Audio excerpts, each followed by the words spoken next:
Once upon a time, Marvel and Sony had secretive discussions about a new project. Details were vague, and the discussions eventually led to PlayStation representative Connie Booth visiting her good friends at Insomniac Games, who had just finished wrapping up the release of their Xbox exclusive Sunset Overdrive. She sat down with Insomniac's CEO, Ted Price, and asked him, what would she think about working on a Marvel game? At the time, Insomniac had never worked with someone else's intellectual property before, so Price was unsure. When Price asked the rest of the studio later that day for their thoughts, they made themselves very clear. Are you crazy? Of course we're gonna work on a Marvel game. Marvel asked the studio which one of their characters interested them the most, and wanted to hear their take on it. There was lots of discussion among Insomniac, but their fixation soon steered towards everyone's favorite webhead. Insomniac chose to work on a Spider-Man game for a number of reasons. One of the webhead's titular abilities is to move around efficiently by swinging from point A to B using his web shooters. Insomniac was more than qualified to work on such a movement system after the praise for Sunset Overdrive's mobility mechanics. But more importantly, Insomniac admired Spider-Man's character, or rather, Peter Parker's character. Despite being responsible for some iconic franchises such as Ratchet and Clank and Spyro the Dragon, Insomniac always felt like the underdogs of game studios. They admired how Peter always strived to be a better hero, much like how everyone at Insomniac always worked hard to deliver the best games. Spider-Man just felt more relatable than Marvel's other characters like Iron Man or Thor. Spider-Man's relatability is symptomatic of traits that Stan Lee was criticized for back when he first pitched the idea of the character, being told that no one wanted to read about a superhero with a high school student's secret identity. In turn, the project pushed Insomniac to surpass their limits like they never had before, using new tools and doing extensive research on the webhead. Ultimately, the game's catchphrase shined brightly in conjunction with Insomniac's efforts for this game. The studio, much like Peter Parker, had to be greater. I've always held the opinion that Spider-Man is the best origin story of any superhero I've ever seen. While the source of his powers may be a pretty dated concept, why do you think future continuities favor genetically modified spiders over radioactive ones? Peter's revelation to do good has remained timeless. When Peter first got his powers, he used them for fame, because let's be honest, how likely is it that someone's first instinct would be to be a hero when they get superpowers? He even let a thief run by him because he felt like it wasn't his problem. It was when that same thief killed his Uncle Ben that Spider-Man learned, with great power, there must also come great responsibility. Uncle Ben himself is origin story fodder, and readers never really got to know him, but we still know he meant a lot to Peter. And more importantly, we realize how huge the lesson he learns is. Now, Insomniac's game pits their Spider-Man 8 years after obtaining their powers. Marvel made it very clear that they wanted Insomniac to craft something new, not based on any existing Marvel story. Marvel wanted to start publishing games of higher quality than what they've published before, and they felt that adaptations didn't leave much room for their previous studios to deliver said quality. Insomniac started by giving Spidey the white spider suit, since they wanted a way to define their own version of the character. However, Insomniac didn't want to repeat the origin story because they felt like everyone knew by this point, and it had been done to death.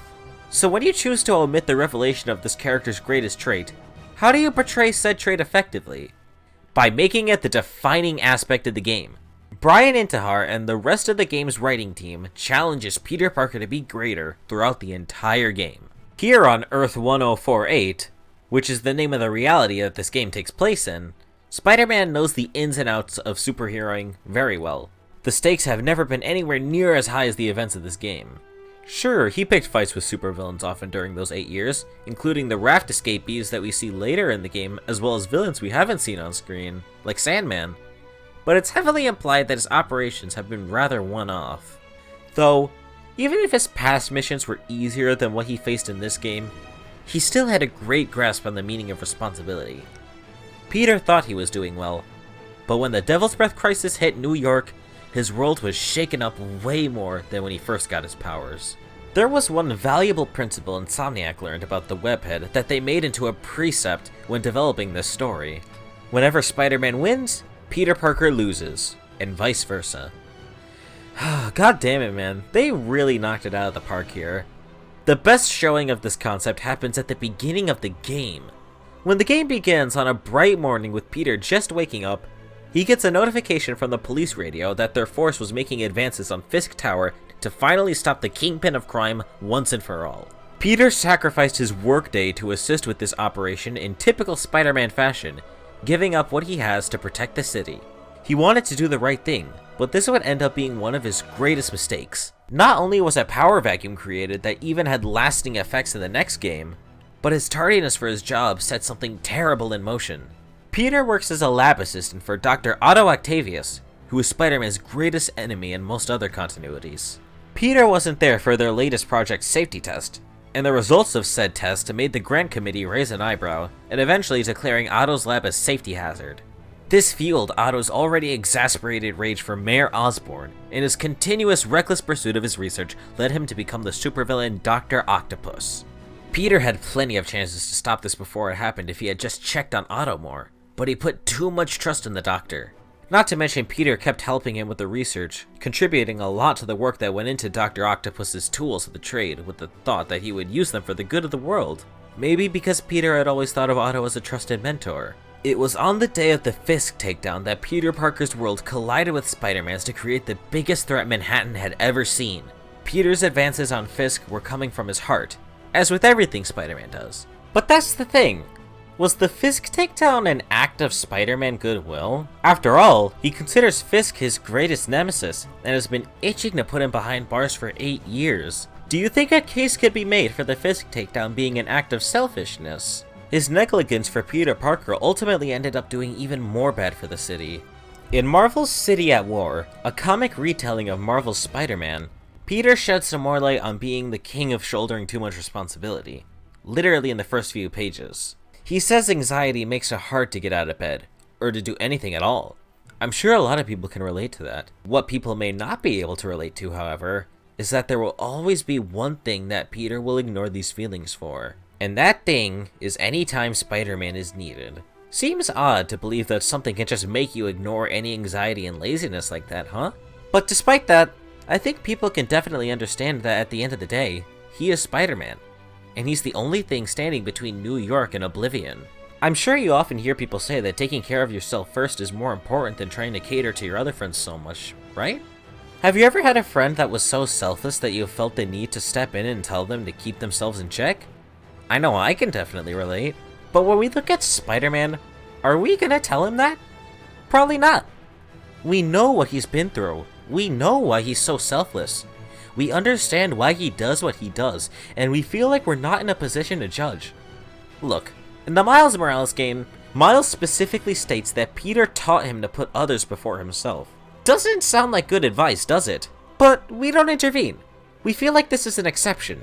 I think this one scene in the Spectacular Spider-Man explains it very well. Spider-Man's no magic wand, but thanks to the webhead, Kurt's cured, and Billy gets his father back. So what if nobody threw a parade? Spidey stays because Spidey's needed. For now, anyway.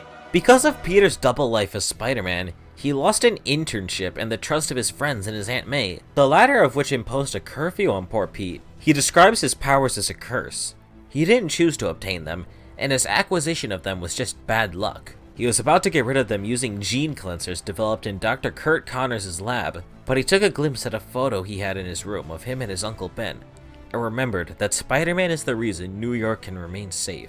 Spidey is needed, and that is Peter's responsibility.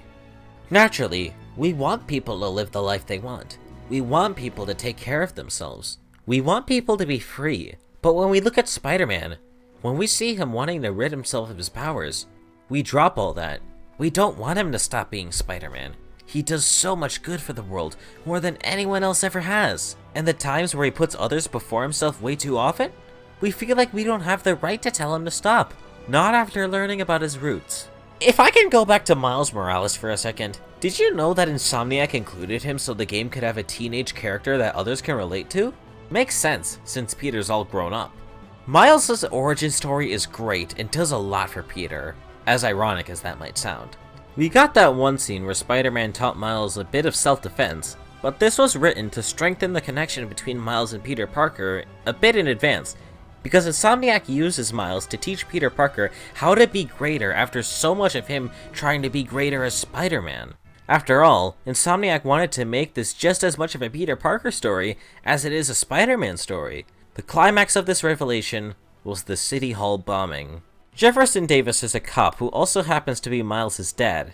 At some point in the game, he worked with Spider-Man to take down the operations of a terrorist group known as the Demons that involved stealing stuff from a Fisk warehouse. Jeff was awarded for his heroic efforts at the mayor's rally at City Hall a few days later. Peter was at the rally for kicks with his friend MJ, without his suit. The rally was unfortunately attacked by a suicide bomber sent by the Demons, and Jeff gave his life to shield others from the explosion. This event hurt Peter nearly as much as Miles, and did so much for his character. We can't blame Peter for not being able to help his Spider-Man that day. There was no way he could have suited up in time. Plus, he did help. He also shielded others from the explosion, and was very injured as a result. But Peter will not give himself a break. He put all the blame on himself, and the guilt was further weighted on him by Martin Lee, the leader of the Demons. Peter did something very special to make up for this loss. Peter's Aunt May is one of the leading officials for Manhattan's homeless shelter called Feast. Peter helps there whenever he has free time purely out of kindness. Assuming you haven't played the game, I doubt you'll guess what Peter does next. He suggested to his aunt that Miles should do volunteer work for Feast so he can stay distracted from the pain of his father's death. That's very interesting, isn't it? After all, Peter isn't gaining anything out of this, and Spider-Man certainly isn't affected by this at all. No, Peter just wanted to do good outside of the suit. That's what I really love about this. When May received the idea that Miles should work for Feast, that wasn't Spider-Man speaking. That was Peter Parker speaking. Miles' revelation to become his own Spider-Man was not directly caused by his father's death. Rather, it hit Peter just as hard as Uncle Ben, because both of those events inspired him in the same way, and once he saw Miles as his responsibility, it rubbed off on Miles. It all leads back to Peter. It's really obvious that Peter shoulders too much responsibility, yeah? This is especially apparent when his love interest Mary Jane Watson enters the picture. In most other continuities, MJ has more classy professions, such as a nightclub owner or a model, or maybe she's just that really popular girl at school. But here, she's a reporter for the iconic Daily Bugle. This may seem like an oddball thing to impose on MJ, but it's actually really genius. Insomniac primarily wanted to give MJ a chance to be a hero, but this was also another effort to teach Peter to be greater. Think about it.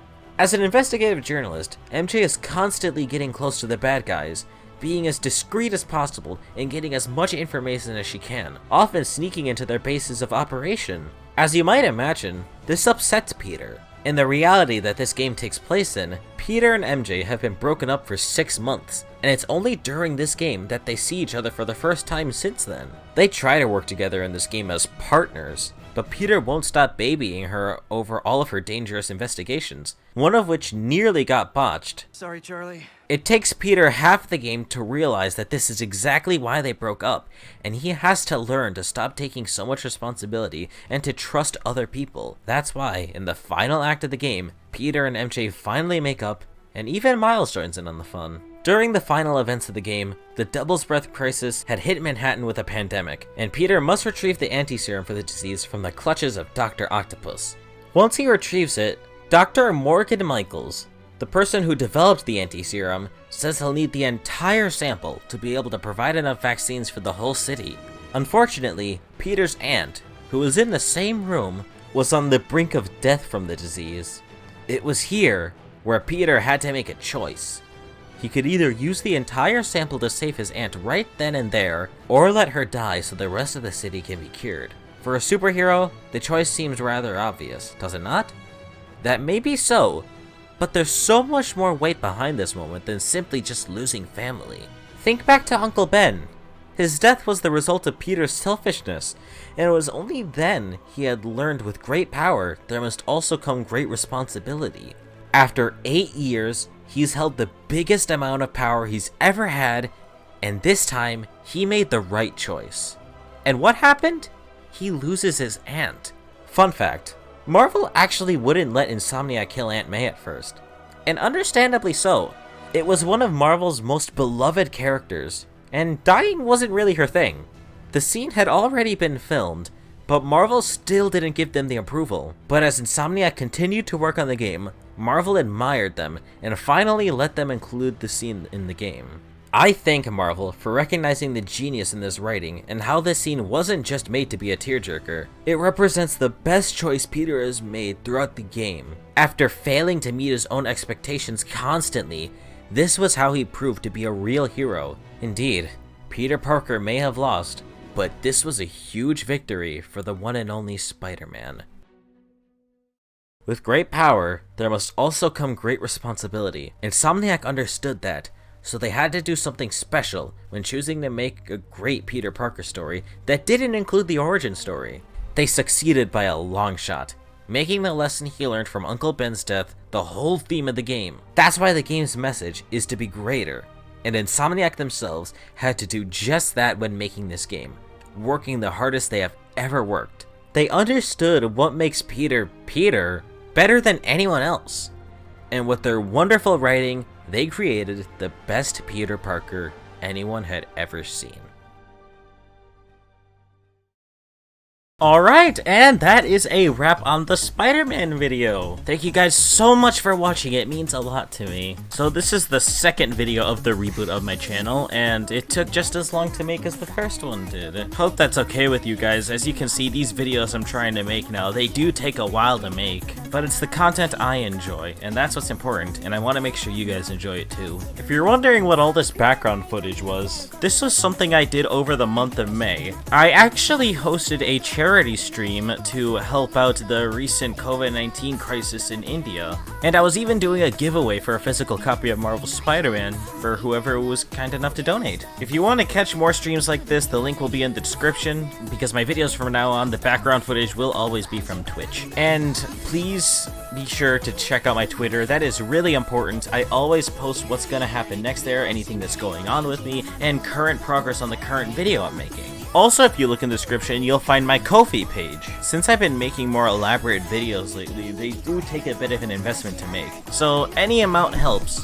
And if you do donate to my Ko-fi, then you will have access to sneak peeks for any other future videos I'm making. So be sure to check it out if you have the chance. That's all for me. The next video is going to be a Hollow Knight video. Isn't that surprising? It's gonna be a nice throwback, so I hope you'll all enjoy it. But that's enough for me. Thank you guys for watching, and I'll see you guys next time.